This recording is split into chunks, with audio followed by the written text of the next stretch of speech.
Nah, apakah saya bisa share screen ini ya? Monggo Pak. Bisa ya? Oke. Ya, saya diberi topik. Topik ini sebetulnya sangat luas, ya, eksposisi Alkitab. Ya, sebetulnya ini harus perlu banyak workshop ya.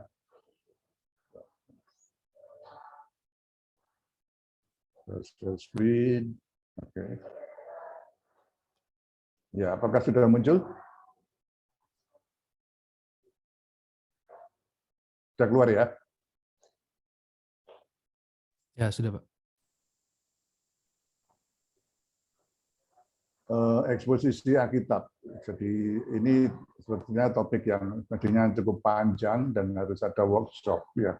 Karena tanpa workshop juga agak sulit menerapkan teori-teori eksposisi Alkitab ini. Tapi kita perlu ada pengertian tentang eksposisi ini. Ada tiga istilah yang nanti kita perlu pelajari, yaitu eksposisi, eksegesa, dan hermeneutik. Ya.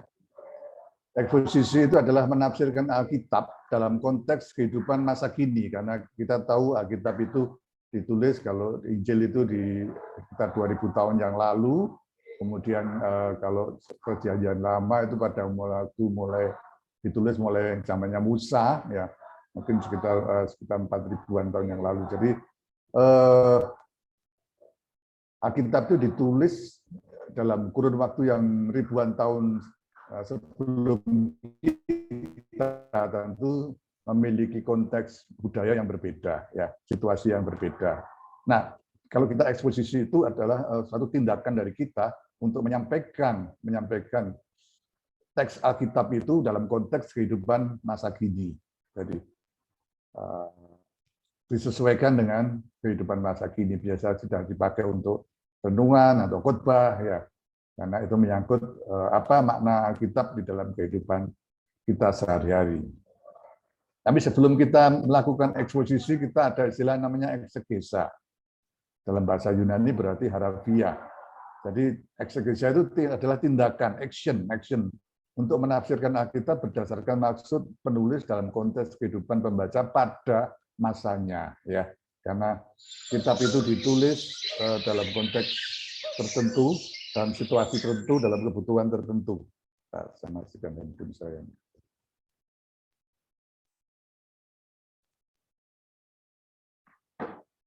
Nah, kita harus melakukan eksegesa, ya, sebelum kita melakukan eksposisi. Jadi belajar menafsirkan arti di dalam ayat-ayat Alkitab ini dalam konteks kehidupan masa kitab itu ditulis, budaya pada saat kitab itu ditulis, ya, pada masanya. Setelah itu baru kita menafsirkannya untuk kehidupan masa kini. Apa aplikasinya di dalam kehidupan masa kini? Di eksposisi. Nah, ilmu untuk melakukan eksegesa itu adalah namanya ilmu hermeneutik atau ilmu menafsirkan. Maka sebelum kita membahas eksposisi Alkitab, tentu kita harus ke poin yang paling dasar, yaitu ilmu untuk menafsirkan Alkitab itu sendiri, hermeneutik. Nah, kita mungkin agak panjang membahas tentang hermeneutik, karena ya itu ilmunya. Sedang eksposisi itu merupakan bagaimana mengaplikasikan ayat-ayat Alkitab di dalam kehidupan masa kini.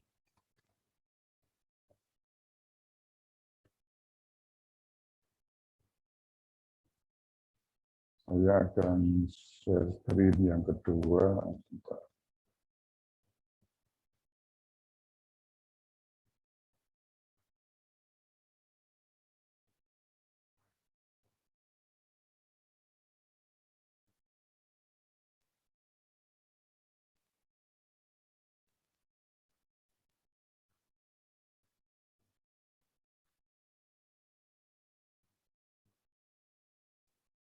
Ya, kita akan bahas namanya hermeneutik, ya, hermeneutics, tool for Bible study.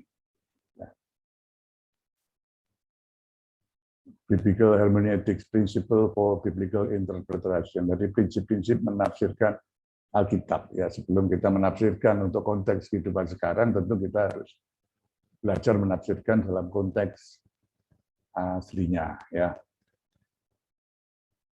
Apakah hermeneutik? Pengertiannya apa? Ya, dari kata Hermes. Ya, Hermes itu dewa Yunani. Ya. Yunani itu dewanya banyak gitu ya. Dan dewa-dewa ini kalau dia rapat menentukan nasib manusia, mereka bersidang, kemudian hasil rapat ini diumumkan oleh dewa yang namanya Hermes. Ya. Jadi tugas dewa Hermes ini adalah menyampaikan dan menerjemahkan perintah para dewa kepada umat manusia. Itu namanya Hermes. Ya. Kemudian di dalam pengertian hermeneutika adalah ilmu dan seni, menafsirkan Alkitab, ilmu dan seni. Ya, di dalam pendidikan saya arsitektur itu ilmu dan seni. Nah, dikatakan ilmu karena punya aturan baku dan sistematika yang jelas. Ilmu ya, ada aturan-aturan bakunya. Tapi kemudian seni karena menyangkut kreativitas. Ya, indah itu kreativitas, bagus, indah itu kreativitas. Jadi itu seni. Makanya arsitektur itu ilmu dan seni. Nah, juga hermeneutik, ya itu ilmu karena punya aturan baku dan sistematika. Juga seni karena komunikasi, ya menyangkut komunikasi itu bersifat fleksibel, kreatif, ya bagaimana mengkomunikasikan satu ide. Nah, penerapan aturan baku secara kaku kadang mendistorsi arti sebenarnya dari satu komunikasi. Ya, komunikasi itu kalau letter luck itu kadang justru terdistorsi. Dari penafsir yang baik harus menguasai aturan hermeneutika serta menguasai seni menerapkan aturan-aturan tersebut. Ya. Tadi sudah mengenal istilah eksegesa dan eksposisi, ya. Eksegesa itu merupakan praktek studi penafsiran, ya, menafsirkan. Sedang eksposisi adalah kegiatan menyampaikan hasil eksegesa kepada orang lain dalam konteks kehidupan masa kini. Baik itu berupa renungan, baik itu berupa khotbah, dan sebagainya. Ya. Jadi ada bermula dari eksegesis, yaitu kita mempelajari Alkitab dalam konteks kehidupan audiens pada masa itu. Ya. Kemudian dari situ menghasilkan satu teologia, ilmu, ya tentang teo Tuhan, dan kemudian dari teologi ini dijelaskan di dalam modern kehidupan audiens masa kini, modern dalam bentuk eksposisi. Ya. Nah, sekarang mengapa kita perlu hermeneutiks, ya? Mengapa perlu hermeneutiks? Karena ada seorang pengkhotbah yang mengatakan kalau kita belajar Alkitab cukup kita mohon pimpinan Roh Kudus, ya. Tidak perlu sekolah teologi. Buka Alkitab, Roh Kudus akan berbicara. Tapi apakah seperti itu, ya? Nah, mengapa kita perlu hermeneutiks, ya? Pada awalnya adalah Tuhan, ya, karena kita belajar teologi itu tentang Tuhan. Nah, Tuhan ini berbicara kepada manusia. Kepada siapa Tuhan berbicara itu? Ya, melalui penulis Alkitab yang adalah manusia. Nah, penulis Alkitab itu hidup dalam satu zaman, satu masa, di mana dia ada lingkungan yang membentuk dia, lingkungan yang mengelilingi dia. Lingkungan itu bisa berupa sosial, lingkungan politik, lingkungan budaya, lingkungan pendidikan, lingkungan karakternya. Ya. Jadi manusia itu hidup itu terpengaruh atau dipengaruhi oleh lingkungannya. Karena kalau dia menyampaikan firman Tuhan, tentu dia harus sampaikan itu sesuai dalam konteks budaya pada masa dia hidup. Ya. Sosial politik pada masa dia hidup. Ya. Contohnya, misalnya kalau kita mengucapkan shalom, ya shalom, ya artinya damai sejahtera. Dan damai sejahtera dalam kata shalom itu adalah damai sejahtera secara jasmaniah maupun batiniah. Ya. Secara jasmani, ya kenapa? Karena kita ikut Tuhan, di dalam Tuhan itu secara jasmaniah kita damai sejahtera. Ya. Tuhan pelihara, Tuhan jaga. Dan secara batin kita tentu damai sejahtera. Karena kita di dalam Tuhan. Tetapi dalam konteks perjanjian baru, itu situasinya berbeda. Kata yang dipakai Irin, damai sejahtera. Dalam konteks damai sejahtera secara batiniah. Karena di dalam konteks perjanjian baru, justru ketika kita taat kepada Tuhan, ya orang-orang justru mengalami persekusi, penyiksaan, ya. Secara jasmani mereka tidak sejahtera, tidak damai sejahtera karena mengalami penganiayaan dan sebagainya. Tapi dalam batin mereka damai sejahtera dalam perbedaan konteks ini. Karena dalam perjanjian lama sebagai undang-undang dasar negara itu hukum Taurat, hukumnya Tuhan. Sehingga kalau orang taat pada Tuhan, otomatis dia dijamin dengan hukum negara, yaitu undang-undang atau hukum Taurat itu sendiri. Jadi Tuhan menulis atau berfirman melalui penulis Alkitab, dan Tuhan memakai penulis itu sebagaimana manusia seutuhnya, ya, manusia seutuhnya. Misalnya Tuhan memakai seorang yang namanya Amos dalam kitab Amos, ya. Dikatakan di dalam Amos 7 ayat 14, Amos itu seorang yang berasal dari Tekoa, padang pasir Yudea. Ya. Dia peternak domba dan dia adalah pemungut buah ara di hutan. Itu profesinya Amos, ya, peternak domba, pemungut buah ara di hutan. Nah. Kemudian Tuhan juga memakai orang yang namanya Yesaya. Yesaya itu orang kota, orang yang terpelajar, orang imam yang tinggal, kerja dan khotbah di Yerusalem, ya. Jadi orang kota, orang terpelajar, orang terdidik yang tinggal di ibu kota negara, Yerusalem. Dan Tuhan juga memakai penulis kitab yang namanya Yeremia, yaitu dari keluarga imam dari desa Anatot, kira-kira 5 kilo sebelah timur lautnya Yerusalem. Jadi Yeremia ini berasal dari keluarga pemuka agama, orang-orang yang terdidik pada zamannya. Kemudian Tuhan juga memakai Musa. Nah, dan Musa ini memiliki karakter, ya. Dia seorang yang sangat terdidik karena dididik di dalam keluarga kerajaan, dalam keluarga Firaun, tapi juga memiliki karakter ditulis di dalam Bilangan 12 ayat 3. Adapun Musa adalah seorang yang sangat lembut hatinya, lebih dari setiap manusia yang ada di atas muka bumi. Nah, karakter Musa itu orang yang sangat lembut hatinya. Nah, implikasinya apa? Ya, kalau kita bicara di dalam kitab Perjanjian Lama, secara nilai sastra, ya, karena tulisan itu adalah bentuk sastra, ya. Jadi Alkitab itu di dalam bentuk penulisan, ada puisi, ada prosa, ya, dan itu adalah sebuah bentuk sastra. Maka kalau kita belajar juga kita seperti mempelajari karya sastra. Dalam Perjanjian Lama, Amos ini bentuk tulisannya yang paling kasar, ya, paling sederhana, paling simple. Karena dia memang bukan orang terpelajar, ya, dan Tuhan pakai itu, ya. Berbeda misalnya dengan tulisan dari Yesaya atau Yeremia, itu memiliki nilai sastra yang sangat tinggi dan memiliki pengaruh yang luas sampai di dataran Indian. Jadi mereka punya pengaruh secara sastra, pengaruhnya sangat luas dan nilai sastranya sangat tinggi. Itu karena background pendidikan. Kemudian background karakter juga menentukan, ya. Kalau kita lihat Musa yang lembut hatinya, atau Paulus, ya. Paulus ini seorang yang sangat terdidik, dia dari anggota Sanhedrin, sangat pintar, sangat terdidik, dan dia adalah apologet pertama di dalam Perjanjian Baru. Ya. Sehingga agak berbeda tulisannya dibandingkan dengan Paulus misalnya. Paulus ini, dengan Petrus, ya. Petrus ini seorang nelayan, ya. Dari pendidikan sudah jauh berbeda dengan Paulus. Ya. Makanya di dalam 2 Petrus 3 ayat 15, Petrus itu berkomentar tentang tulisan Paulus, tentang surat-surat Paulus. Dia mengatakan, Paulus, saudara kita yang kekasih, telah menulis kepadamu menurut hikmat yang dikaruniakan kepadanya. Ayat 16, hal itu dibuatnya dalam semua suratnya apabila ia berbicara tentang perkara-perkara ini. Dalam surat-suratnya itu ada hal-hal yang sukar dipahami, ada hal-hal yang sukar dipahami, ya.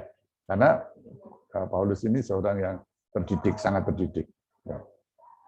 Dan karakter, Paulus ini memiliki karakter yang keras, ya, temperamen yang keras, ya. Kalau Anda belajar dari temperamen, ada temperamen yang namanya temperamen kolerik.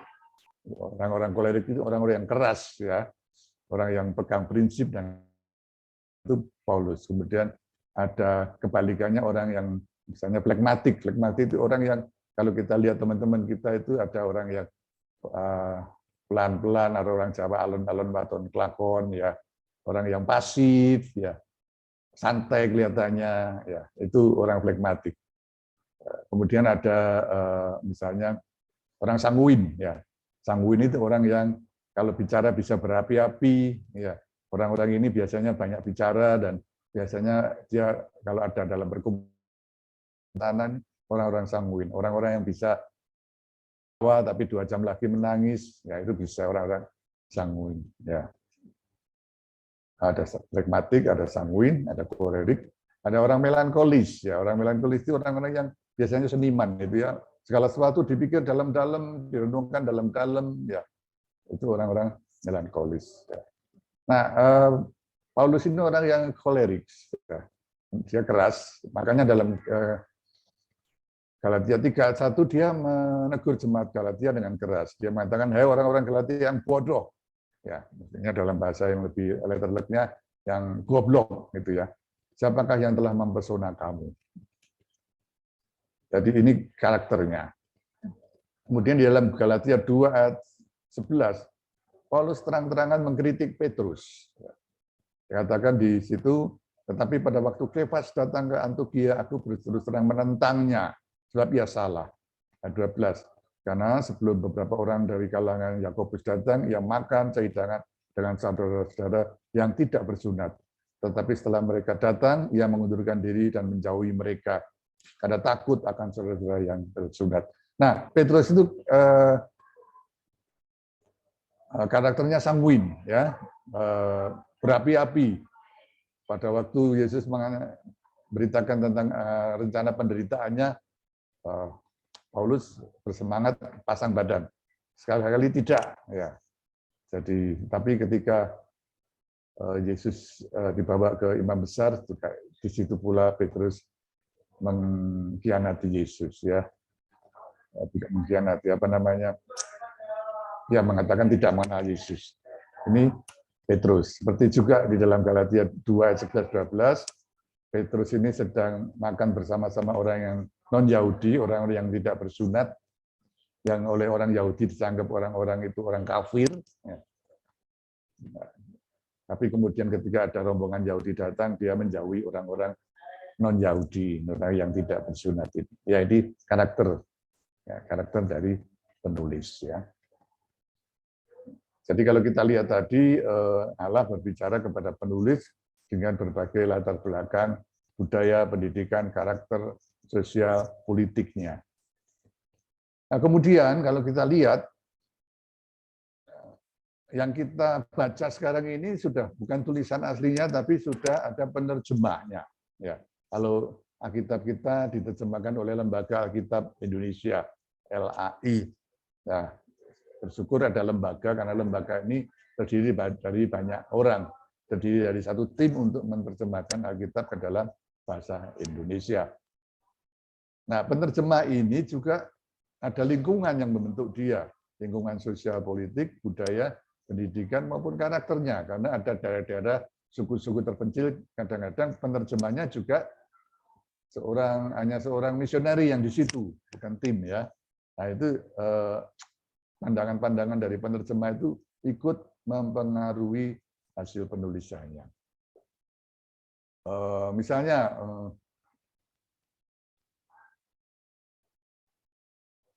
kita ada bagiannya dijajah Belanda. Yesus mengatakan, "Akulah roti hidup," ya, roti hidup. Ya, kita sudah mengenal roti. Tapi apakah kalau kita tidak mengenal roti, bagaimana kita membayangkan roti hidup? Atau kita aku adalah nasi hidup, kita tahu. Tapi itulah lingkungan di dalam mana penerjemah menerjemahkan kitabnya. Misalnya kata, "Kasihlah Tuhan Allahmu dengan segenap hatimu, dengan segenap jiwamu, dengan segenap akal budimu." Ya, "Kasihilah Tuhan Allahmu dengan segenap hatimu." Di dalam bahasa aslinya itu, "Kasihlah Tuhan Allahmu dengan segenap jantungmu." Ya. Bukan hati, tapi jantung. Kenapa diterjemahkan hati? Kenapa tidak diterjemahkan jantung? Karena beda budaya. Bagi orang Timur, orang Indonesia, orang Asia, hati lebih berperan ya, menggambarkan perasaan, menggambarkan minat, ya, hati kelabu, hatiku berbunga-bunga, hatinya senang, semua dari hati pusatnya. Tapi di dalam budaya Yahudi, jantung itu adalah pusat aktivitas seluruh kehidupan dia. Ya, makanya kata yang dipakai jantung, kasihilah Tuhan Allahmu dengan segenap jantungmu.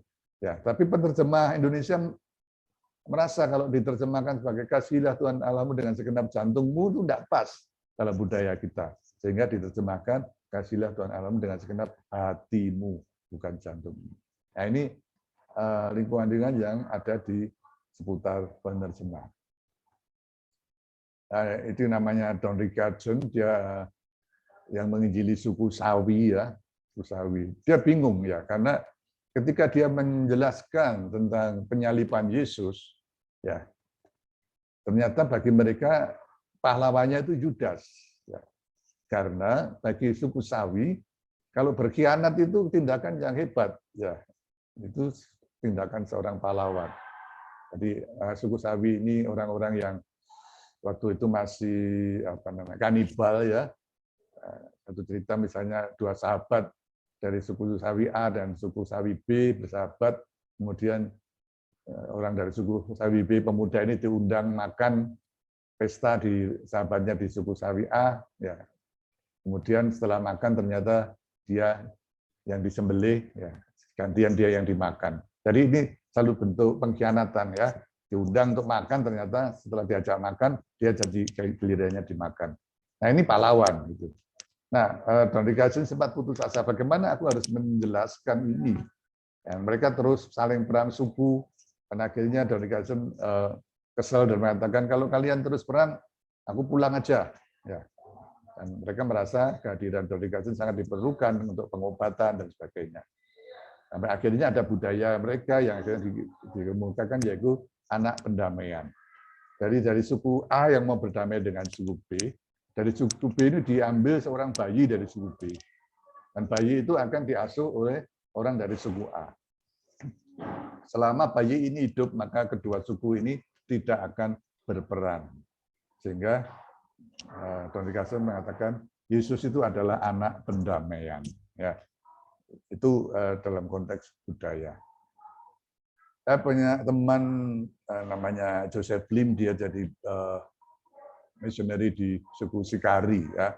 Suku Sikari ini suku yang kalau ngitung itu hanya sampai hitungan 2. Ya. 1, 2. Ya. Sehingga kalau 3 itu banyak, 4 banyak, 5 banyak. Ya. Dan di sana mereka belum pernah melihat sapi, misalnya. Apalagi domba, nggak ada. Ya. Kalau babi banyak. Ya. Sehingga ketika mereka melihat sapi, mereka lihat itu babi besar. Ya. Jadi itu suku sekali.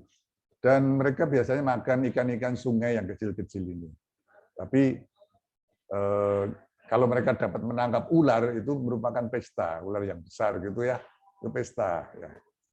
Nah, dia bingung menerjemahkan di dalam Lukas 11 ayat 11.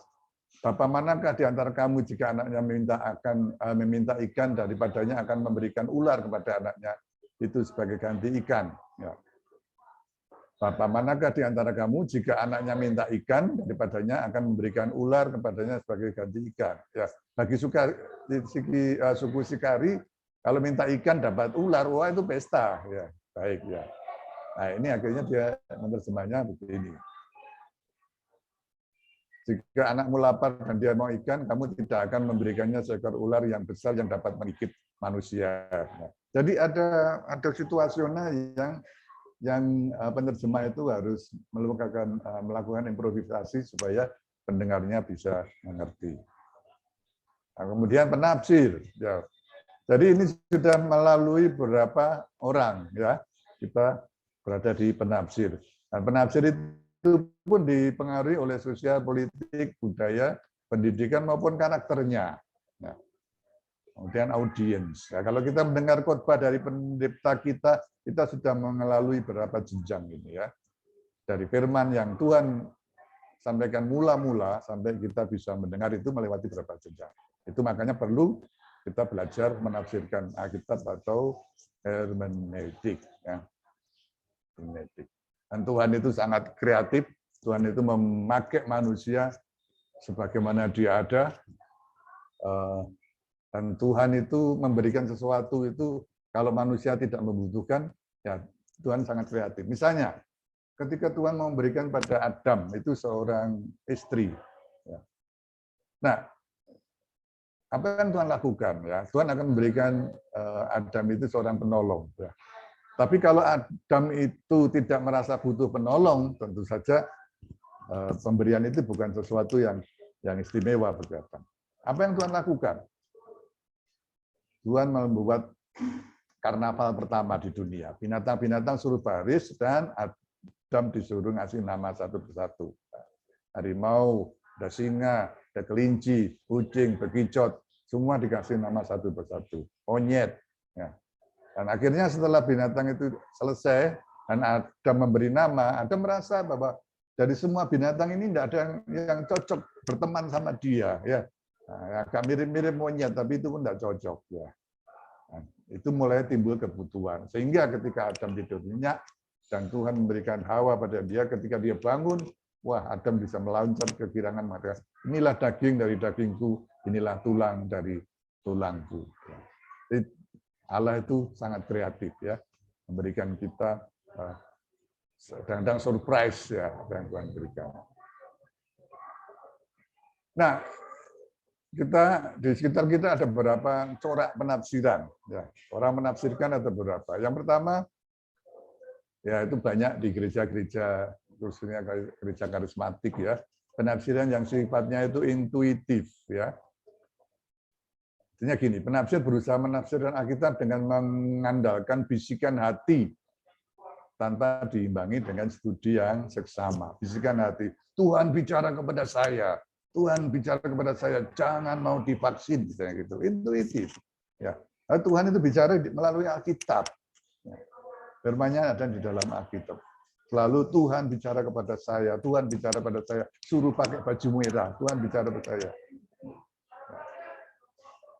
Nah, orang-orang yang menafsirkan intuitif ini sering menafsirkan pesan Alkitab di masa lampau diartikan sama pesannya untuk masa kini. Masa lampau diartikan sebagai pesan masa kini. Nah, ini sering terjadi kalau kita lihat di kalangan saudara-saudara kita, saudara sepupu kita itu sering ya, cara berpakaian yang itu merupakan budaya di suatu wilayah pada masa lampau, kemudian dipaksakan dibuat untuk budaya masa kini karena katanya firman pada masa itu lakukan demikian. Ya. Sama seperti ketika Rasul Paulus mengatakan wanita kalau hadir dalam pertemuan ibadah jangan memakai rambut yang dikepang-kepang. Ya. Itu adalah satu bentuk budaya pada masa itu, di mana cara pemakaian rambut atau cara berdandan itu satu yang bentuknya berlebihan pada masa ini. Dan itu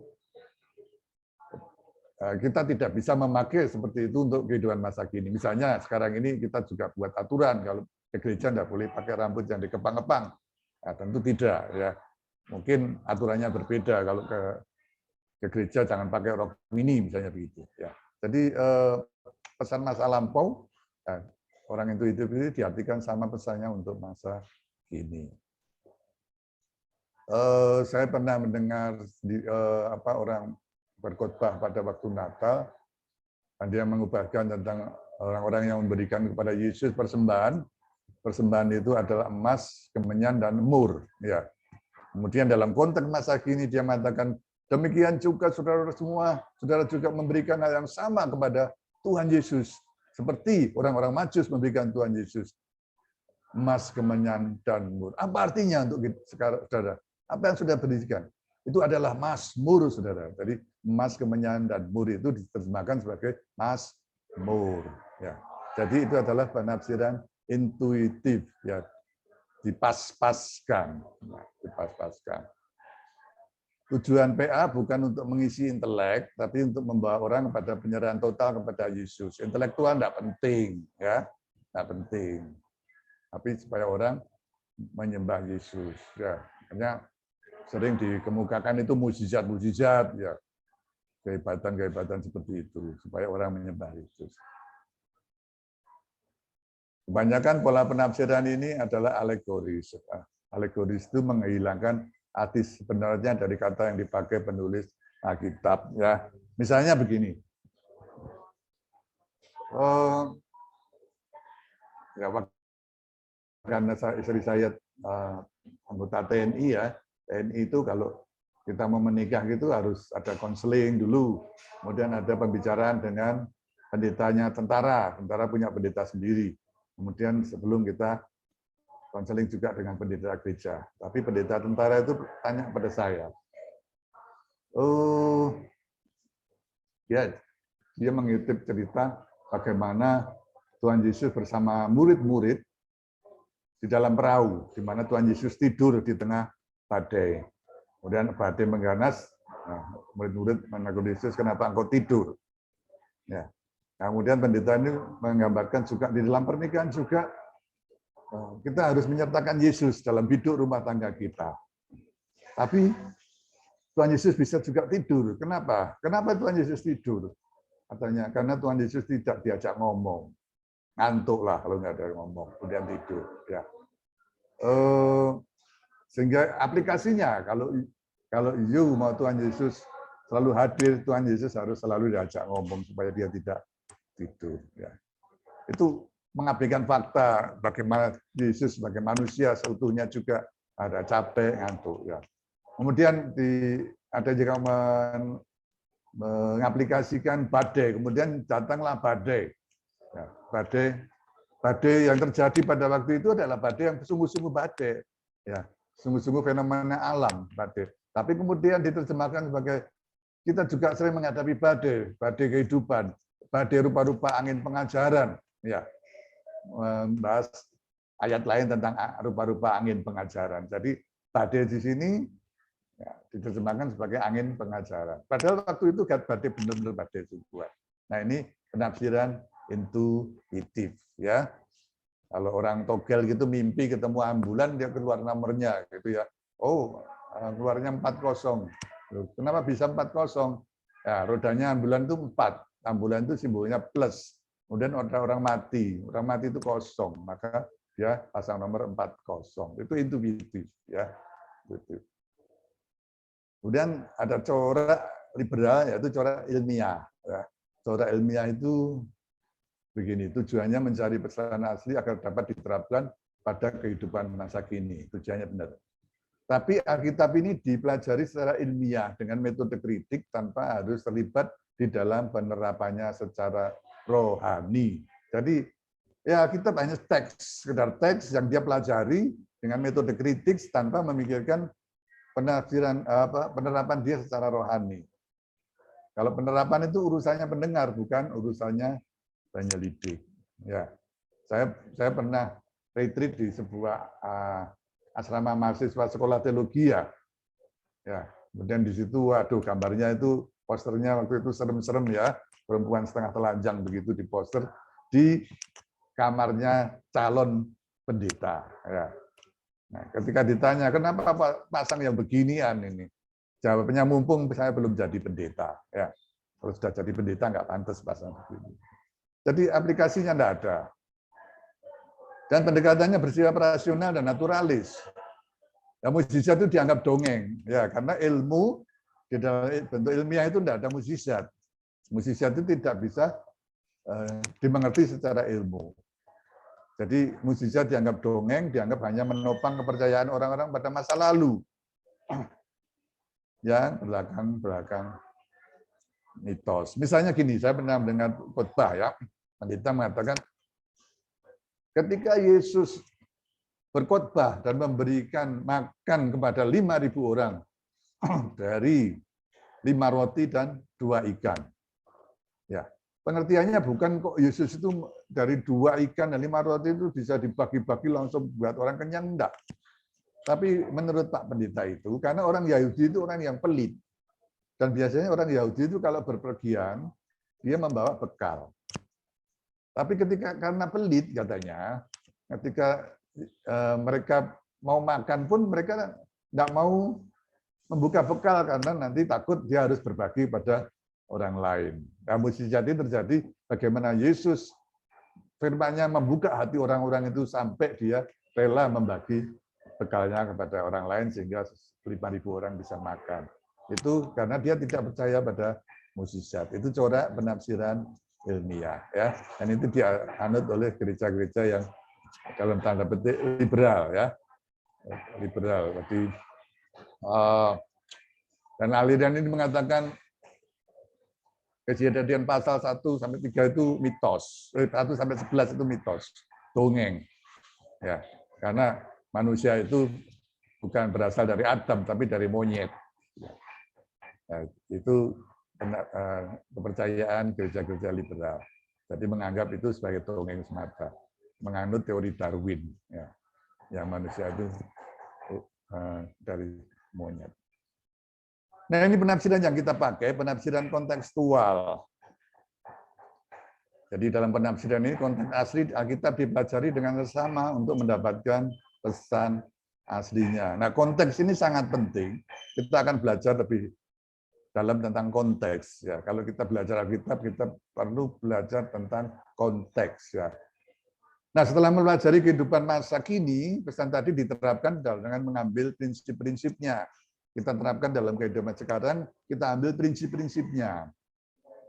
Di dalam penafsiran ini kita belajar konteks budaya, konteks filosofis, filsafat, sosiologis, ekonomis, politis, geografis dipelajari dengan sesama. Disebut corak gramatiko-historical karena mempertimbangkan secara matang tata bahasa, penulisan, serta konteks sejarah. Nanti kita akan khusus bahas tentang konteks, ya.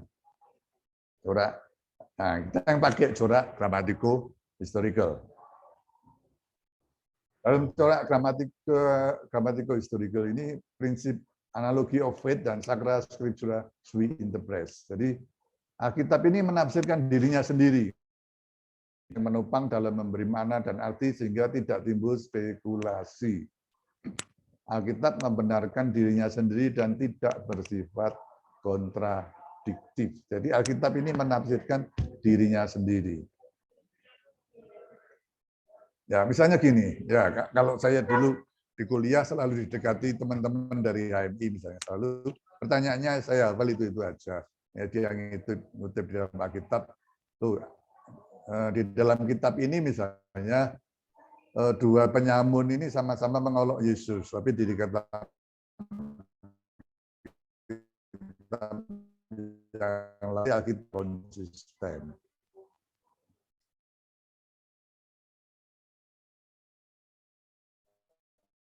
Yudas itu mati gantung diri, tapi di dalam kisah perangan terbelah. Nah, berarti Alkitabmu enggak.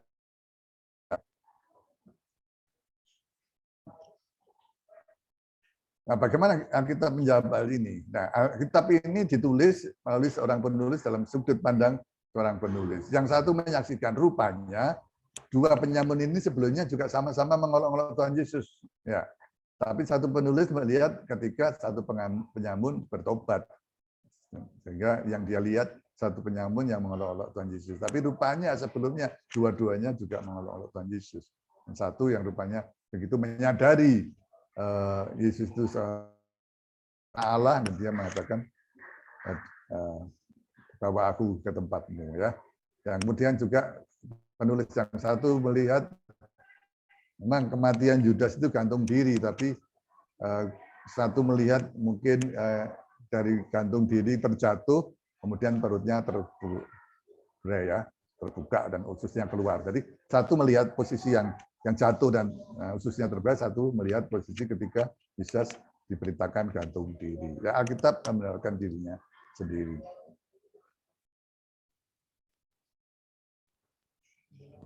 Nah, satu prinsip yang pertama adalah namanya sensus literalis, ya. Bentuk tata bahasa tulisan ini perlu kita pelajari, ya. Asal kata, sintaksis, motifnya. Dan Alkitab di sini diperlakukan sebagai literatur, sebagaimana literatur pada umumnya. Ya. Tata bahasanya kita perlu pelajari. Ya. Anda bersyukur sekarang ini sudah dalam satu layar komputer kita sudah ada kamus, Alkitab, semua lengkap. Saya biasanya pakai eSword, dan eSword itu sudah kita bisa tahu bahasa aslinya, bahasa Yunaninya apa, Ibraninya apa. Ada kamus-kamusnya juga tersedia di situ. Dulu awal saya belajar itu biasanya satu meja itu penuh buku ya, buku konkordansi, buku kamus ya. Tapi sekarang cukup buka laptop dan semua sudah tersedia. Kemudian prinsip ketiga, genre analisis. Dalam mempelajari Alkitab, bentuk tulisan, bahasa simbol, dan gaya bahasa dianalisa. Gaya bahasa itu penting ya, dianalisa. Karena kalau kita belajar puisi akan berbeda dengan gaya bahasa prosa. Ya, kalau puisi ya ada gunung yang melompat ya, kita nggak bisa bayangin gunung itu melompat-lompat. Itu bentuk gaya bahasa melukiskan sukacita ya, seperti itu. Kemudian ada beberapa prinsip keyakinan dasar yang kita pakai di dalam kita menafsirkan firman Tuhan. Ya. Yang pertama, Alkitab baik Perjanjian Lama maupun Perjanjian Baru adalah firman Allah. Ya, adalah, bukan berisi ya. Alkitab, ada yang bilang Alkitab itu berisi firman Allah. Kalau berisi firman Allah, berarti ada kemungkinan ada yang bukan firman Allah. Tetapi prinsip kita Alkitab itu seluruhnya adalah firman Allah. Inspired by God, diinspirasikan oleh Tuhan. Beda dengan konteks, ada dalam kitab-kitab yang lain.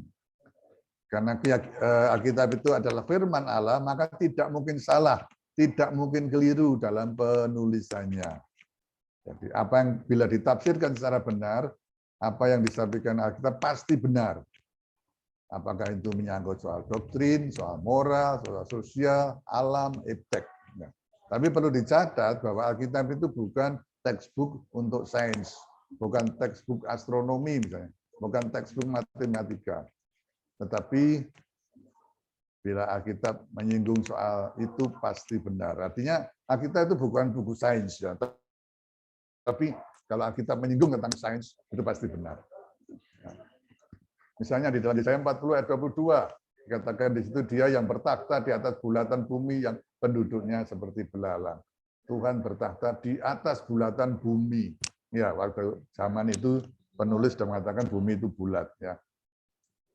Kejadian 10 ayat 25. Bagi Eber lahir dua anak laki-laki, namanya seorang adalah Pelek, sebab dalam zamannya bumi terbagi. Ya kita tahu ya ada teori bahwa dulu misalnya Amerika Selatan dan Afrika itu jadi satu, gitu ya. Jadi kemudian ada pergerakan benua di mana mereka misah. Ya itu jadi Alkitab mengutip kejadian itu.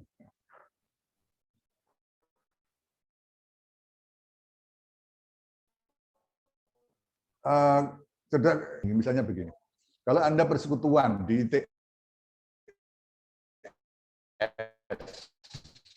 ya, ada persekutuan Jumalah. Nah, kalau persekutuan Anda, firman yang Anda pelajari dan yang disampaikan semua itu membahas hal-hal yang sama dengan gereja.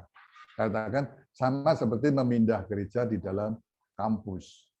Tapi kenapa kampus tidak mempelajari hal-hal khusus yang berkaitan dengan norma-norma Alkitabiah yang sama sekali seringkali tidak pernah dibahas di gereja. Saya pernah bilang di teman-teman kedokteran UNER, kenapa tidak bahas misalnya KB yang Alkitabiah itu yang bagaimana? Ya, itu tidak pernah dibahas di gereja. Dan ini adalah tantangan dari kampus.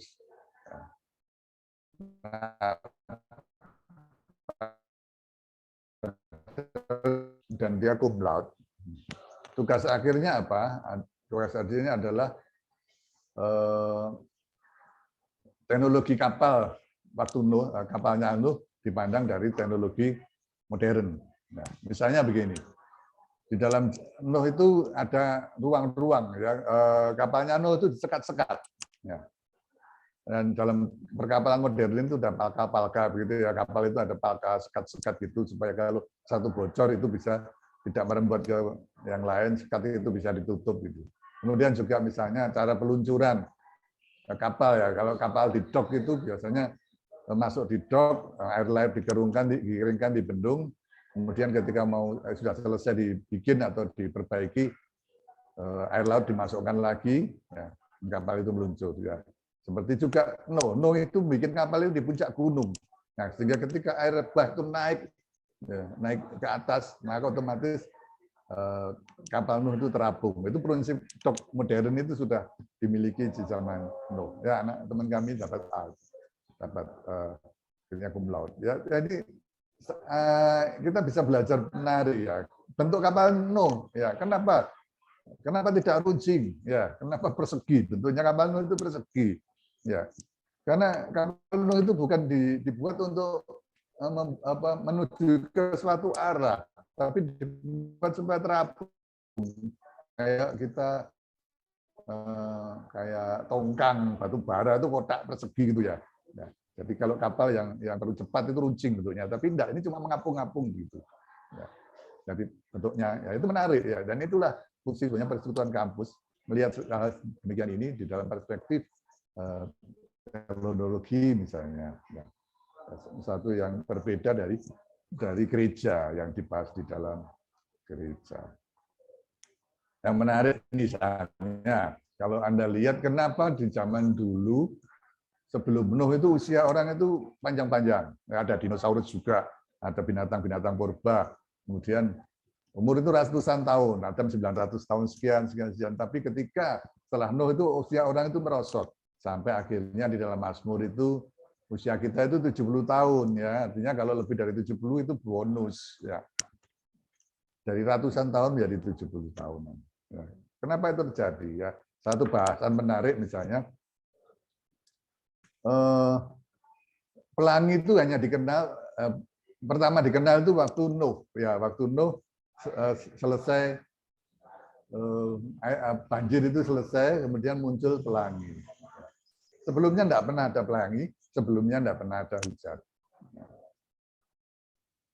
Nah, teori mengatakan sebelum zaman Nuh, bumi itu ada dilapisi air, ada lapisan air yang mengelilingi bumi. Makanya ketika banjir di air bah itu dikatakan tingkap langit terbuka, air turun 40 hari 40 malam. Jadi ada satu lapisan air yang menyelimuti bumi, yang itu yang mencegah bumi itu dari radiasi ultraviolet. Sehingga iklim bumi itu hampir sama semua, rata gitu ya. Karena ada lapisan di atasnya. Dan karena itu usia orang jadi panjang-panjang. Usia dinosaurus sangat panjang ya, karena temperatur bumi itu stabil. Tapi ketika lapisan ini pada zaman Nuh diturunkan dari banjir, kemudian radiasi dari matahari itu langsung kena manusia, dan setelah itu usia manusia turun drastis. Itu satu teori ya menjelaskan kenapa dinosaurus punah, bukan karena meteor, tapi karena hilangnya lapisan di atas bumi ini yang membuat akhirnya tidak bisa berumur panjang. Ya, itu teori ilmu yang biblical basic, ya itu sangat menarik. Nah, kitab dapat dipahami melalui terjemahannya. Ya, kebanyakan orang Kristen itu mengenal kitab dari terjemahannya. Dan terjemahan tertua itu ada tahun 280 sebelum Masehi. Terjemahan bahasa Ibrani ke dalam bahasa Yunani yang disebut Septuaginta. Nah, Alkitab merupakan satu kesatuan, ya. Perjanjian lama, perjanjian baru tidak saling kontradiksi, tapi saling melengkapi. Perjanjian lama sebagai persiapan terhadap perjanjian baru, dan PP merupakan pengenapan dari perjanjian lama. Jadi kehadiran Yesus sudah dimudaratkan ketika manusia datang, ketika manusia jatuh dalam dosa, ya, bahwa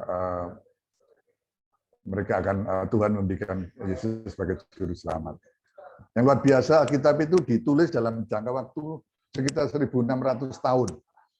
Beda dengan kitabnya sepupu kita yang katanya dapat pemalsuan langsung gitu ya. Tapi ini dalam 1.600 tahun konsisten ya. Ditulis oleh sekitar 40 penulis. Nah, di dalam kurun 1.600 tahun inilah Allah berbicara kepada pribadi, mengenai pribadi atau mengenai kelompok, itu menunjukkan bahwa Allah bertahta atas sejarah manusia dan ia berbicara melalui sejarah manusia. Yang keempat, Alkitab ditulis dalam bahasa manusia. Jadi Alkitab itu bukan buku magic. Kita harus baca seperti membaca buku pada umumnya dengan tata kaidah, tata bahasa. Nah, Alkitab sekarang ini kita terima dari bentuk awal adalah dari bentuk manuskrip. Ya, dulu pertama ditulis di dalam daun-daun papirus gitu ya, nggak ada mesin cetak. Ya. Nah, penemuan ini disebut manuskrip ya. Nah, Alkitab yang pertama King James Version. King James itu disusun tahun 1611 dari naskah Yunani Erasmus, dari dua manuskrip Yunani abad ke-9 dan ke-10. Dari dua manuskrip yang ditemukan di abad 9 dan 10. Jadi ditulis di abad 9 dan 10. Ya, ditulis di abad 9. Nah, sekarang ini kita memiliki manuskrip pertengahan abad ketiga, lebih awal. Manuskrip besar dari abad keempat, kelima. Kita memiliki 2.000 salinan, 2.000 manuskrip berhuruf besar, dan 8.000 manuskrip berhuruf kecil. Ya. Jadi kita punya 10.000 manuskrip sekarang ini. Sehingga kalau kita lihat Alkitab ini ada banyak terjemahan. Ya. Sekarang ini ada New King James Version. Ada kalau dia terjemahan Inggris ada American Standard Bible, ada New American Standard Bible, ya. New English Version, ya misalnya gitu. Kenapa ada new ya?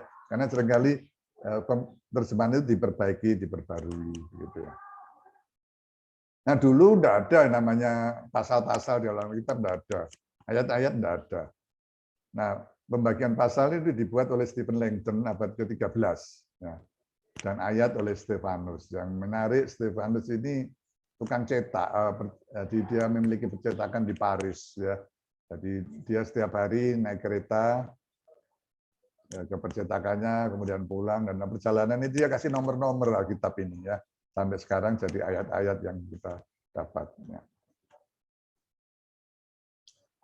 Ya ini bentuk-bentuk kalau kita lihat dari original kopinya, kemudian disalin begitu ya. Banyak.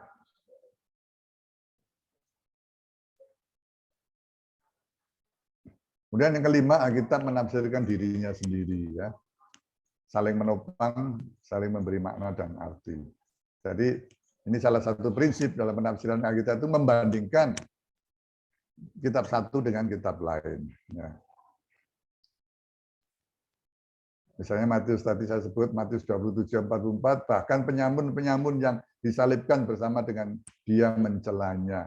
Dari dalam Lukas 23:39, seorang dari penjahat yang digantung itu menghujat dia, tapi yang seorang menegur dia.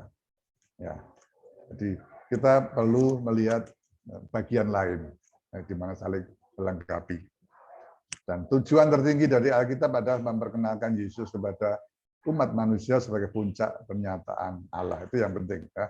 Dari Alkitab itu berpusat kepada Kristus. Ya. Jadi pusat bahasan dari seluruh Alkitab itu adalah Kristus. Dan membawa yang mempelajari dan menafsirkan mengenal siapa Allah dalam Yesus Kristus.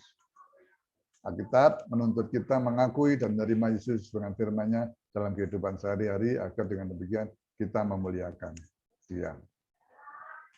Kemudian yang ketujuh, Alkitab tidak hanya mengajarkan satu sisi atau dimensi kebenaran tentang Allah, tapi ada beberapa dimensi. Misalnya soal keselamatan. Nah, satu sisi Allah menekankan bahwa keselamatan itu ditentukan Allah. Karena Allah memilih kita sebelum Dia dijadikan. Tapi sisi lain juga ada tanggung jawab pribadi kita untuk keselamatan.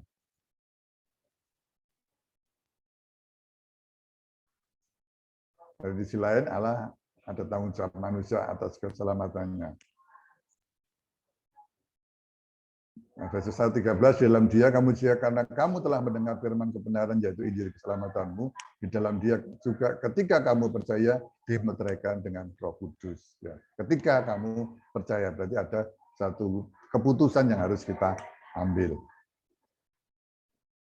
Jadi kita itu seperti, kalau kita kenal Allah itu seperti kita melihat satu puzzle gitu ya.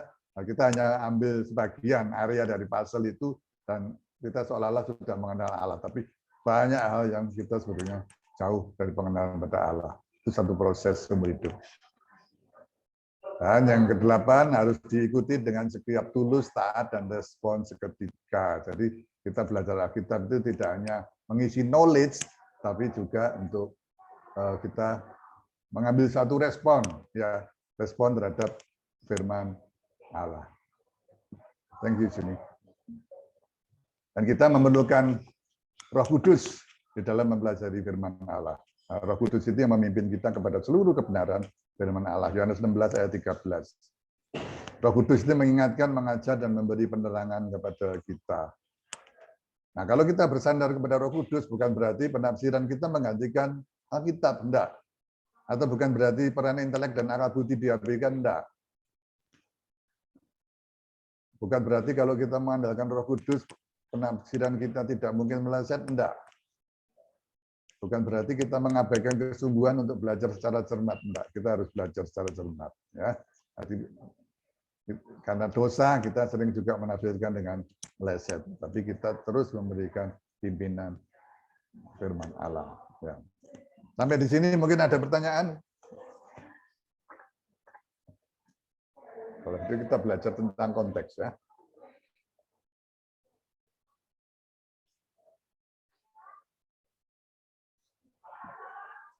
Ya memang padat dan mungkin kalau tidak ada ya, tapi kita belajar teorinya dulu.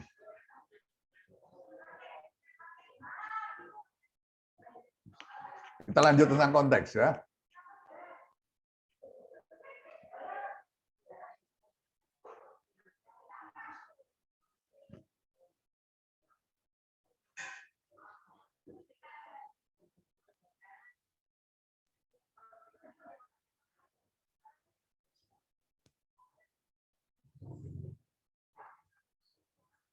Apa disebut konteks? Kalau kita belajar Alkitab yang sangat-sangat penting itu belajar konteks. Nah, konteksnya apa? Orang ini bicara dalam konteks apa?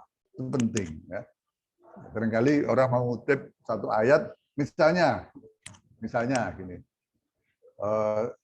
Seringkali kalau orang menginjili kita mengutip kitab Wahyu ya, bahwa Yesus berdiri di depan pintu dan mengetuk pintu. Kita harus membuka pintu, membuka hati kita, menerima Yesus masuk, diam di dalam hati kita. Nah, itu sering dipakai untuk penginjilan. Tapi sebetulnya pengertian aslinya itu bukan tentang penginjilan. Itu berbicara tentang orang, atau kalau kita melayani, kita sibuk dengan rapat-rapat pelayanan tanpa sadar Yesus masih di luar pintu. Tidak melibatkan Yesus. Yesus mengetuk pintu untuk kita melibatkan dia.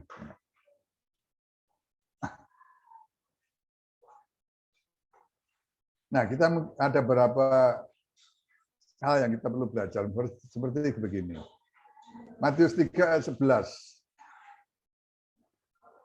Ia akan membaptiskan kamu dengan Roh Kudus dan dengan api. Ya, ia akan membaptiskan kamu dengan Roh Kudus dan dengan api. Itu seringkali gereja-gereja karismatik ya menafsirkan baptisan api itu adalah baptisan Roh Kudus. Ya, karena pada waktu Kisah Para Rasul itu ketika dibaptis dengan Roh Kudus muncul lidah-lidah api ya. Sehingga konyolnya ada lagu yang minta baptisan api. Tapi dalam hal ini apa yang disebut baptisan Roh Kudus dan membaptis dengan api. Nah, kalau kita belajar dari Matius 3:11 kita melihat yang namanya konteks langsung. Konteks langsung itu adalah ayat atau perikop yang langsung berhubungan dengan kitab atau ayat yang kita pelajari. Kalau kita Matius 3:11 konteks langsung kita adalah Matius 3 ayat 12. Ayat yang berikutnya. Ya.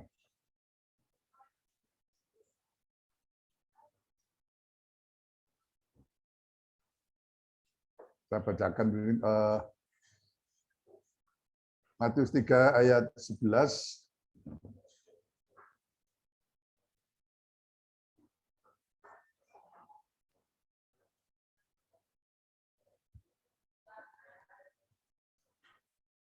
Matius 3:11, iya, aku akan membaptis kamu dengan air sebagai tanda pertobatan.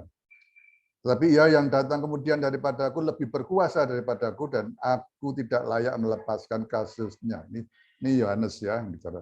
Ia akan membaptiskan kamu dengan Roh Kudus dan dengan api. Tadi ada baptisan Roh Kudus dan dengan api. Ayat 12. Alat penampi sudah di tangannya, ia akan membersihkan tempat pengirikannya dan mengumpulkan gandumnya ke dalam rumbung. Tetapi tebu jerami itu akan dibakarnya dalam api yang tidak terpadamkan. Ya, jadi digambarkan Yesus membawa alat penampi. Ya.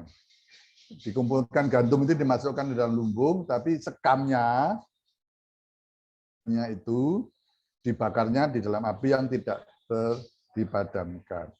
Sehingga di sini katakan yang dibaptis api itu adalah apa? Dimasukkan ke dalam api yang tidak terpadamkan atau masuk neraka. Makanya jangan minta baptisan api, itu berarti Anda minta masuk neraka. Ya, ini kita belajar konteks ya supaya kita nggak keliru gitu ya. Karena baptisan dengan Roh Kudus itu berarti keselamatan, tapi baptisan dengan api itu berarti kita masuk ke neraka. Matius 6 ayat 33.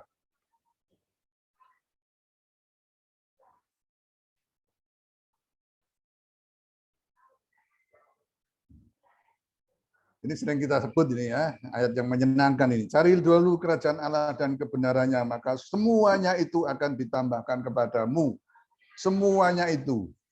Apa makna ayat tersebut bila lepas dari konteksnya? Seringkali kata semuanya itu, ya, kita dapat istri yang cantik, kita dapat pekerjaan yang bagus, kita dapat rumah yang bagus, kita dapat mobil yang bagus, dan sebagainya. Semuanya itu ditambahkan.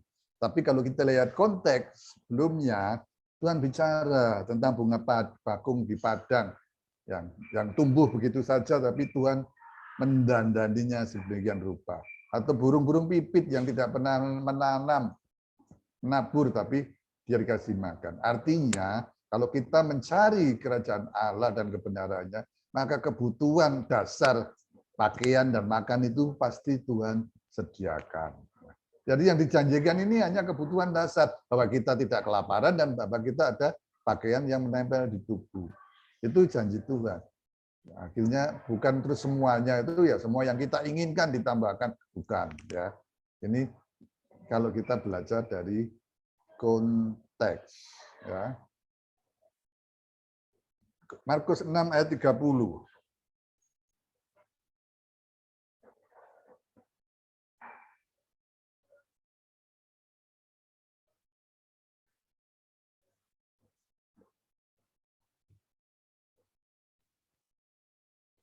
Nah, ini ceritanya Markus 6 ayat 30 sampai 44 ini bagaimana Yesus memberi makan 5.000 orang. Nah, kejadiannya pada waktu itu mungkin saya buka Alkitab Jaya sebentar.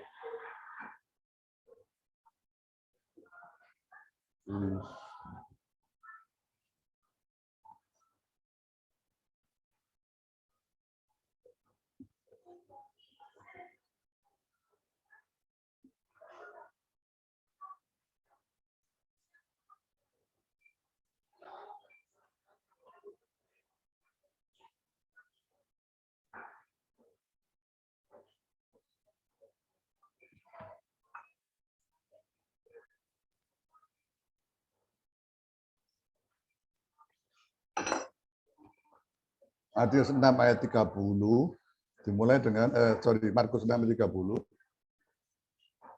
dimulai dengan kemudian rasul-rasul itu kembali berkumpul dengan Yesus dan memberitahukan kepadanya semua yang mereka kerjakan dan ajarkan.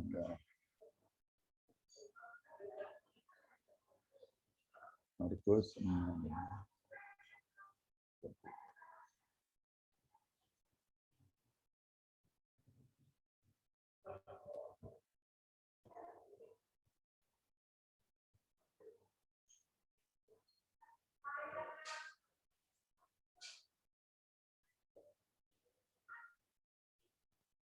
Ya, Markus 6 ya, ayat 30.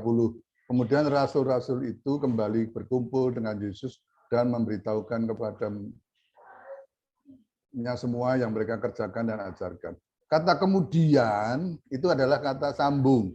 Kata kemudian berarti ada kaitan dengan bagian sebelumnya. Kemudian rasul-rasul itu kembali berkumpul.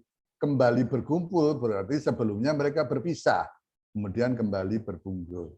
Kemudian memberitahukan kepadanya semua yang mereka kerjakan dan ajarkan.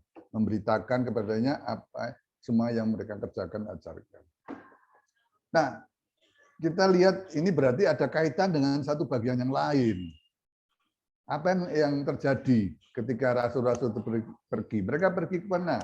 Mereka disuruh apa? Ya, ini kaitannya dengan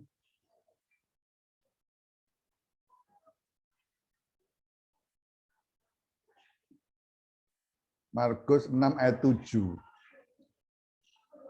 Ia memanggil ke-12 murid itu dan mengutus mereka berdua-dua, ia memberi mereka kuasa atas roh-roh jahat. Jadi ini praktek ya, murid-murid ini rasul-rasul disuruh praktek, suruh pergi dua-dua. Ya. Dan berpesan kepada mereka jangan membawa apa-apa dalam perjalanan kecuali tongkat. Nggak boleh bawa roti, nggak boleh bawa bekal, nggak boleh bawa duit. Ya. Mereka boleh pakai kalas kaki, tapi baju hanya yang melekat di dalam tubuh. Ya, jadi tidak boleh ada bawaan baju. Jadi betul-betul mereka hanya membawa tongkat, baju yang melekat di dalam tubuh. Ya, tidak boleh bawa roti, bekal, duit tidak boleh. Ya. Dan mereka diutus berdua-dua. Ya. Dan apa misinya? 12, pergilah mereka memberitakan bahwa orang harus bertobat. Dan mereka mengusir banyak setan, mengoles banyak orang sakit, dan minyak menyembuhkan. Jadi inilah mereka pertama kali praktek, ya praktek penginjilan. Ya, tidak boleh bawa bekal, dan mereka melakukan, dan hasilnya apa? Mereka mengusir banyak setan. Saudara bisa membayangkan ya, kalau kita menafsirkan kita itu perlu kita berimajinasi ya. Bayangkan ketika Anda misalnya mulai praktek disuruh pergi berdua-dua untuk memberitakan Injil. Kami pernah melakukan dulu ketika di persekutuan, anak-anak persekutuan kami ajak, acara minggu depan, hari Minggu, kita bersama-sama rekreasi ke kebun binatang Surabaya. Ya. Wah seneng diajak rekreasi, anak persekutuan paling seneng ya, mahasiswa seneng. Oke, kita ke kebun binatang. Ya. Sampai di kebun binatang, kami berkumpul dan kami berkata, kalian berdua, kalian akan pergi berdua-dua, ya, pergi berdua-dua, memberitakan Injil di dalam kebun binatang ini. Tentu kepada manusia yang hadir, yang nonton kebun binatang, bukan binatangnya ya. Mereka diutus berdua-dua. Wajah-wajah ceria itu mendadak menjadi pucat, ya, karena dipikir rekreasi, tapi ternyata diutus untuk memberitakan Injil berdua-dua. Kemudian kami sampaikan, minggu depan dalam persekutuan kita akan sharingkan apa yang pengalaman Anda alami. Apa yang terjadi? Kami waktu itu persekutuannya hari Rabu. Waduh, ternyata mereka berapi-api men-sharingkan bagaimana mereka pertama kali memberitakan Injil. Semangat sampai waktunya nggak cukup ya. Nah, ini yang terjadi pada murid-murid. Mereka baru pertama kali dikirim berdua-dua, nggak boleh bawa bekal, baju nggak boleh bawa bekal, serep juga, ya, sandal juga enggak. Dan kita bisa bayangkan sebelum pergi, kalau dalam Injil Matius kita dapat ada briefing dari Tuhan Yesus bahwa mereka dikirim seperti domba ke tengah kawanan serigala. Ya, bayangin domba dikirim ke tengah kawanan serigala. Dikasih domba berapapun pasti habis. Sehingga saya sering menamai perikop ini sebagai mission impossible. Ya. Satu yang nggak mungkin domba kok dikirim ke kawanan serigala. Tapi apa yang terjadi? Mereka berhasil. Mereka mengusir banyak setan, mengoles banyak orang sakit dengan bukan. Apa yang terjadi? Pasti mereka senang sekali. Wah, pengalaman pertama ini luar biasa, Tuhan. Pengalaman rohani yang luar biasa. Sehingga ketika mereka hadir, datang kembali di ayat 30 ini, mereka pasti semua ingin sharing dan memberitahukan kepadanya semua yang mereka kerjakan dan ajarkan. Itu konteksnya ketika mereka datang. Nah, waktu itu juga ada masyarakat yang berbondong-bondong, sehingga mereka ketika mau sharing juga terganggu oleh banyak orang ini. Sehingga Yesus mengatakan, mari ke tempat yang sunyi supaya kita sendirian dan beristirahat. Ya, Yesus tahu mereka capek. Beristirahatlah seketika. Sebab memang begitu banyaknya orang yang datang dan yang pergi, sehingga makan pun mereka tidak sempat. Makan pun mereka tidak sempat. Sehingga mereka naik perahu bertolak ke tempat yang sunyi. Ya, supaya kalau sudah naik perahu kan tidak nyusul orang-orang. Tapi ternyata mereka jalan darat, menemui juga. Ya, ayat 33. Tapi pada waktu bertolak, banyak orang mengetahui tujuan mereka dengan mengambil jalan darat. Segeralah datang orang dari semua kota ke tempat itu sehingga mendahului mereka.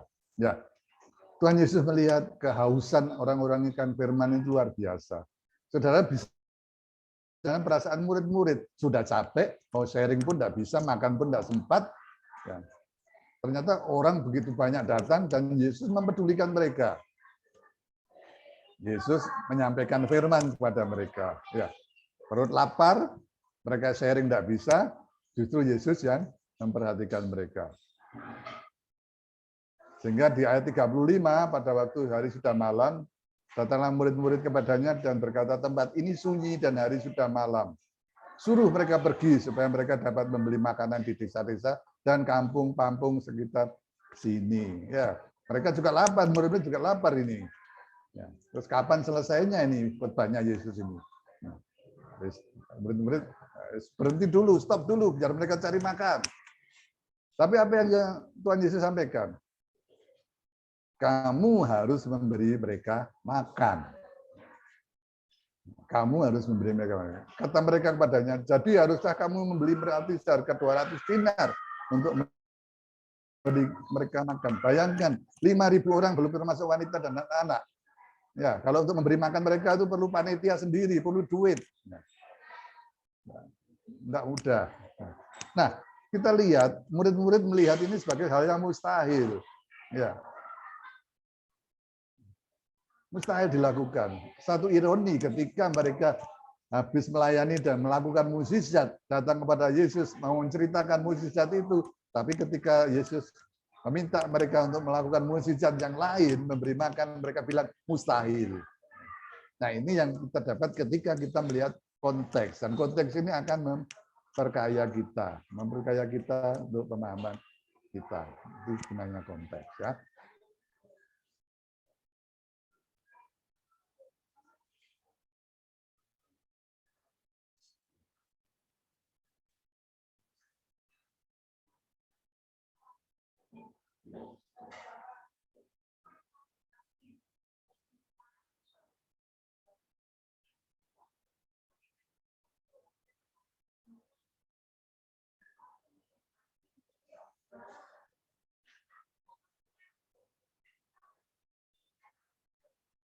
Oh, screen saya hilang.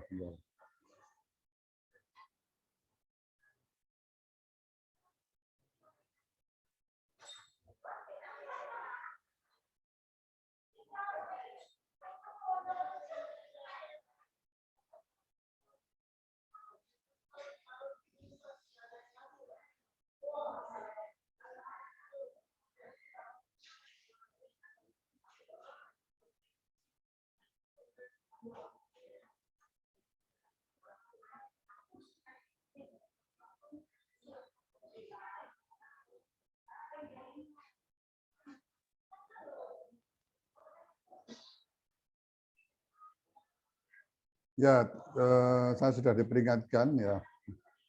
Oke, kita persingkat saja. Konteks dalam pengertian bahasa Latin, kon itu bersama-sama dan textus berjalan. Jadi bagian yang tersusun bersama-sama dengan bagian yang sedang kita pelajari. Ya. Jadi sebuah kata itu memiliki lingkungan. Ya. Jadi kata itu tidak berdiri sendiri. Pengertian kata itu ditentukan oleh lingkungannya. Misalnya sisir. Sisir itu bisa jadi kata benda, sisir. Ya. Tapi memiliki lingkungan. Sesisir pisang tentu berbeda dengan kata satu tinggal sisir. Dibentuk oleh lingkungannya, sesisir pisang. Menyisir pantai tentu berbeda pengertian lagi. Ya. Jadi itu bagaimana sebuah kata konteks kata itu ditentukan oleh lingkungan. Jadi kata-kata sebelum dan sesudahnya itu merupakan konteks dari satu kata. Ya. Perikop juga. Perikop ini selalu ada kaitan dengan perikop lain sebelum maupun sesudahnya. Jadi itu pengertian konteks, bahwa kita tidak bisa mengutip satu ayat itu sendiri tanpa melihat lingkungannya, tanpa melihat ayat-ayat sebelum dan sesudahnya. Ada konteks dekat, ada konteks jauh. Jadi konteks yang sesudah atau sebelum pasal yang kita pelajari itu konteks jauh. Ya. Nah, sebuah kata memiliki arti dalam sebuah kalimat. Kan. Jadi kalimat itu dari kata, konteks dari kata tersebut. Ya.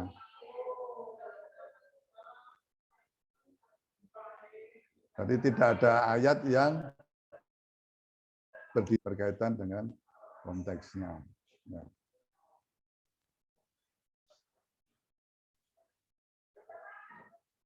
Ya, mungkin sampai sekian. Ya, mungkin ada sesi untuk tanya jawab. Silakan ya, karena kalau secara detail mungkin masih banyak kita harus pelajari. Ya, mungkin buat teman-teman yang mau bertanya, dipersilakan.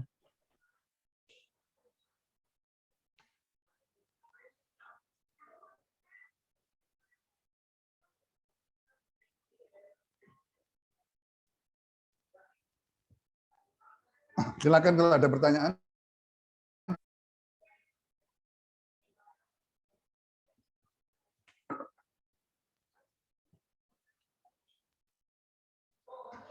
Ya, atau terlalu padat jadi bingung ya, mau tanya apa ya. Bagaimana teman-teman? Ada yang mau bertanya atau tidak?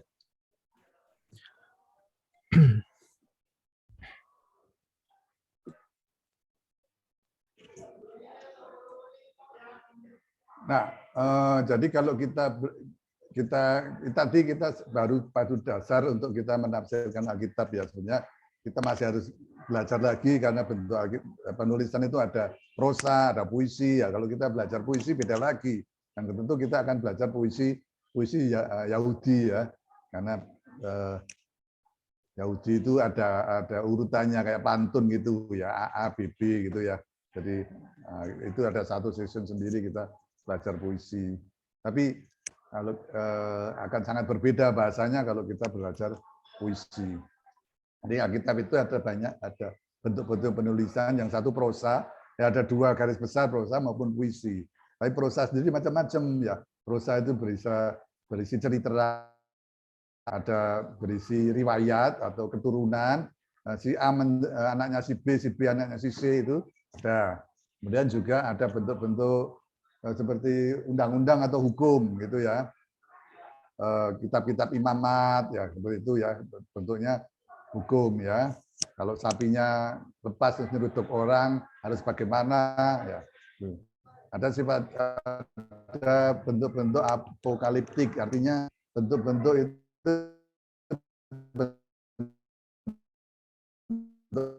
makhluk supranatural ya, makhluk-makhluk singa kepalanya manusia,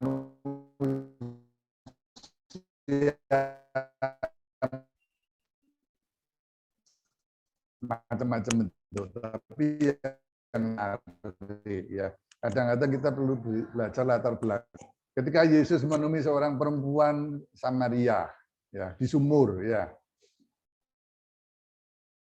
di sumur kalau kita tidak tahu budaya, kita tidak tahu tata kota pada masa itu, kita kehilangan satu yang menarik.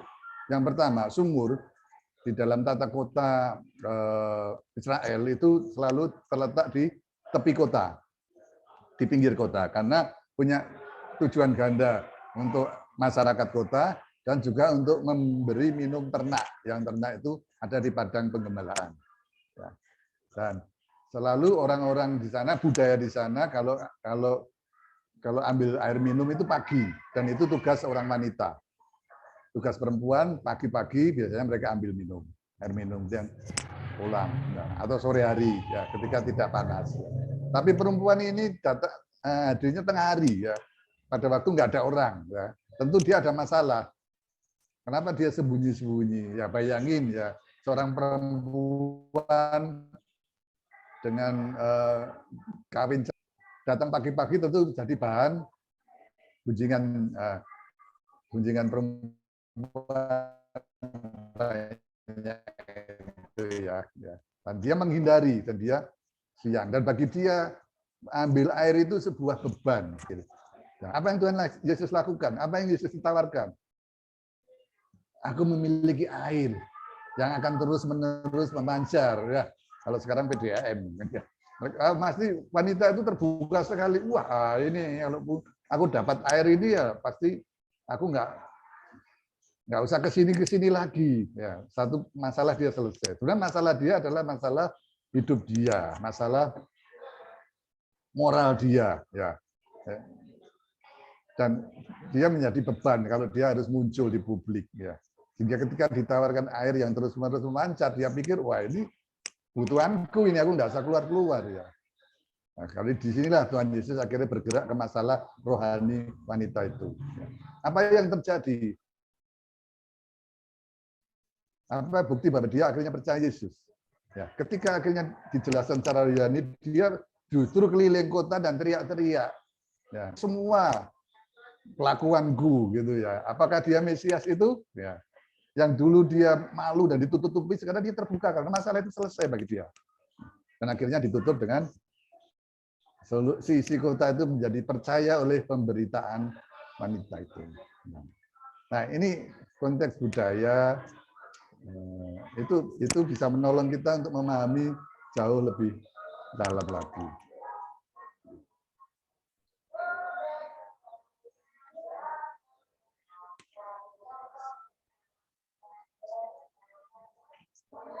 Saya banyak belajar marketing juga dari kitab Injil ya, menarik ya. Ketika Yesus menyembuhkan orang buta, ya ada yang langsung sembuh begitu saja. Kalau imanmu kamu jadi sembuh. Tapi coba ada bayangin satu pengemis buta ini ya. Nah, kita harus belajar tata kota Israel. Pada zaman itu kota itu ada gang-gang sempit ya. Misalnya beda sama kota-kota sekarang di Amerika yang jalannya lebar-lebar sehingga budaya mobile itu Amerika mobil itu jadi budaya ya. Tapi kalau kita ke Eropa jalan itu sempit-sempit ya. Karena kota-kota tua pada masa itu ya paling-paling kereta yang lewat jadi mudah gitu ya. Nah, Israel juga begitu, jalan kota itu sempit-sempit. Dan kotanya enggak besar pasti ya zaman itu. Sehingga kalau ada pengemis itu biasanya udah enggak apa, pojok sana itu ada pengemis ini ya. Dan ini pengemis ini minta disembuhkan. Apa yang Tuhan lakukan? Bukan langsung oh sembuh, enggak. Tuhan Yesus meludah dulu, terus tanah diaduk sama ludahnya ditempelkan di matanya pengemis ini dan suruh pergi ke kolam Siloam. Nah, suruh basuh di kolam. Nah, saudara bayangkan ya, bagaimana orang buta yang sudah dikenal orang banyak ini tahu-tahu matanya ditempeli lumpur dan berjalan. Pasti orang-orang akan melihat siapa yang kurang ajar ini ya, sudah tahu buta matanya ditempeli lumpur lagi. Ya. Dan jadi menarik ketika orang mengikuti dan akhirnya dia cuci muka di kolam dan sembuh. Ya. Oh jadi heboh. Itu salah satu strategi marketing yang luar biasa kalau saya pikir ya, membuat orang itu curious ya, ya, pengen tahu gitu dan akhirnya meledaklah pengetahuan ini. Ya itu banyak hal kita bisa pelajari ya. Alkitab itu sangat menarik untuk dipelajari. Tanpa kita melihat, kalau kita PA tanpa kita sampaikan ke menariknya itu tentu PA kita jadi dingin ya, anak-anak tidak berminat ya. Tapi saya punya banyak bahan itu sampai saya marketing ini dalam konteks cara-cara Alkitabiah dan itu menarik sekali ya. Jadi kalau kita menyampaikan firman itu harus menarik. Harus sesuai dengan konteks dan kebutuhan anak-anak masa kini. Tanpa itu maka PA kita jadi berkurang, sama seperti memindahkan gereja ke dalam kampus. Itu inti dalam kelompok kecil, bagaimana PA itu hidup di dalam kehidupan mereka. So, ada pertanyaan? Ada 4 menit ini ya. Ya, itu dari terus apa?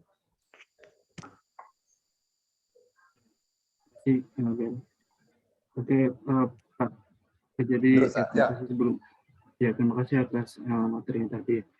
Jadi mungkin yang mau saya tanyakan itu mungkin sedikit berbagi cerita juga. Dulu tuh kan saya pernah beberapa kali itu melihat di internet lah, di beberapa sumber itu dia kayak menunjukkan suatu ayat Alkitab itu. Cuman pas saya coba cek di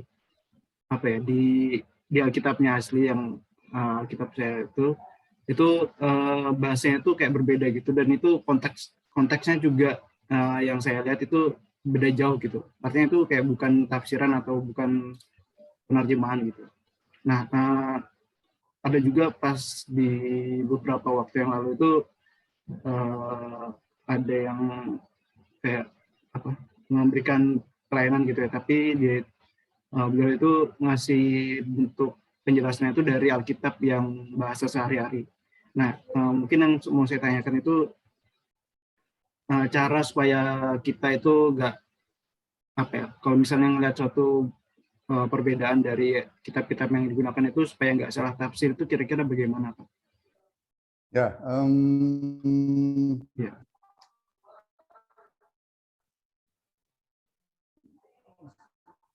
Kalau kita belajar menafsirkan, tentu kita terjemahan bahasa lain juga, tidak hanya satu terjemah pakai itu. Di situ ada banyak sekali versi-versi Alkitab yang kita perbandingkan satu dengan yang lain. Ya, itu gunanya begitu. Di situ juga ada, kalau kita klik itu bahasa Ibraninya apa keluar. Atau kalau perjanjian baru bahasa Yunaninya apa, artinya apa, itu ada keluar. Itu Isword ya, misalnya ini.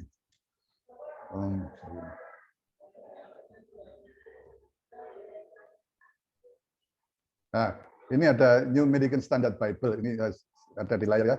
Nah, misalnya ini ada angka-angka ini, kalau kita klik itu keluar. Nah, ini G378 misalnya. Ini bahasa Yunaninya apa? Polos, ya, apa artinya? Ya, itu ada di sini ya. Kemudian aja kalau New American Standard Bible, ya itu ada kotak-kotak ini untuk penjelasan. Jadi Indonesia sendiri ada Indonesian bahasa Indonesia sehari-hari, ya, Indonesia terjemahan baru. Ya. Ini kita memperbandingkan satu dengan yang lain. Yang penafsiran cukup bagus sebenarnya New American Standard Bible. Ya. Tapi seringkali grammarnya agak bingung karena grammarnya disesuaikan dengan bahasa aslinya, itu New American Standard Bible. Jadi kita tidak bisa hanya ambil dari satu kitab ya, kita perlu membandingkan.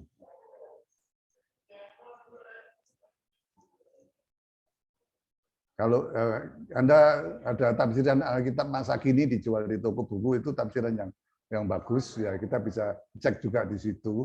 Tapi kalau kita sedang studi Alkitab, jangan buka tafsiran dulu, nanti studi kita terpengaruh oleh tafsiran. Ya. Oke, kita studi, kita bandingkan dengan tafsiran. Nah, itu untuk supaya kita nggak sesat kerja ya, masih ada di mainstream gitu. Gitu kan terus. Ya, ya baik. Terima kasih Pak atas saran dan jawabannya. Oke, mungkin ada pertanyaan lagi dari teman-teman.